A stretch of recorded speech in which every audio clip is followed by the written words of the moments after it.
Hello and welcome or welcome back to Language, Culture, and Dr. Lou, where every day is a good day for a fun word or two. And so for today, the fun words du jour are Stumblebum and Bowdlerize. And these are fun words, I guess, just as far as how fun they are to say all alone, and be careful about uh, how you pronounce them because they can take a few tries of stumbling through them before getting them right. And so, stumblebum is a noun and bowdlerize is a verb. And let's get into what they both mean. And stumblebum, as you can see from the morphology here, we got stumbled right in it. So we can use this word to describe a certain type of person. And what type is that? A very clumsy person. Like these adults here spilling books, papers, coffee, all of this, or even just stumbling over like that, like the little one there who looks like a baby, maybe on its way to being a toddler. And did you ever notice how toddlers often seem like stumblebums while they're learning how to walk? They're all stumbling around and all that. They're wombling a lot. Anyway, so yeah, that's Stumblebum, and it's kind of fun to say, and I especially like it because it's so fun to use when you're disappointed in yourself for being so clumsy. Just saying, "Oh man, I'm such a stumblebum," which, by the way, sometimes I'm guilty of that. So I'll admit it. And so the other word is Bowdlerize.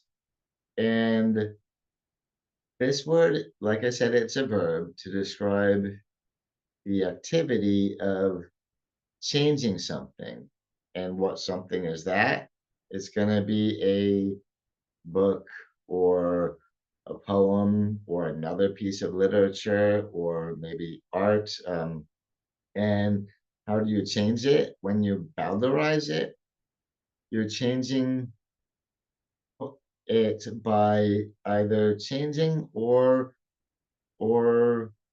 removing any parts that are found to be rude, vulgar, or otherwise offensive. So pretty much we're talking about censoring, about censorship, but bowdlerize is so much more of a fun word to use. So if a book has been bowdlerized, it has been censored, parts have been changed to make it more palatable for a large number of people, I guess. And often this happens when works of literature have things in it uh, that have gone very much out of style or even become offensive to society. And it's amazing how often publishers bowdlerize a book if and people are starting to talk about maybe not reading it or not buying it or not, or maybe just banning it from libraries or whatever. Publishers' reaction is often to bowdlerize the book so that they can print a new edition and then keep on selling copies because, yeah, a lot of publishers, they're in it for the money as well as they're in it for getting the word out sometimes. And so it's amazing how many books that many of us have read have been bowdlerized. We're talking everywhere from certain works of William Shakespeare to Ernest Hemingway to Mark Twain and Roald Dahl. And so these are very, very celebrated authors. And did you know that even the first 34 books of the Nancy Drew Mystery Stories series, those were all bowdlerized as well. And so that's all of the Nancy Drew books published from 1930 through 1956.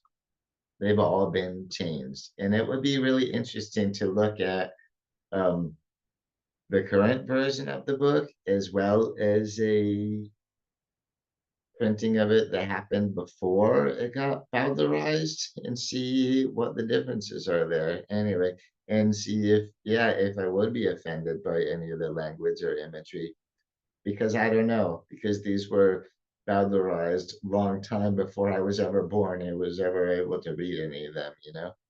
And so the process of Bowdlerizing a book is called Bowdlerization. And so that's simply censorship. There you go, pretty much.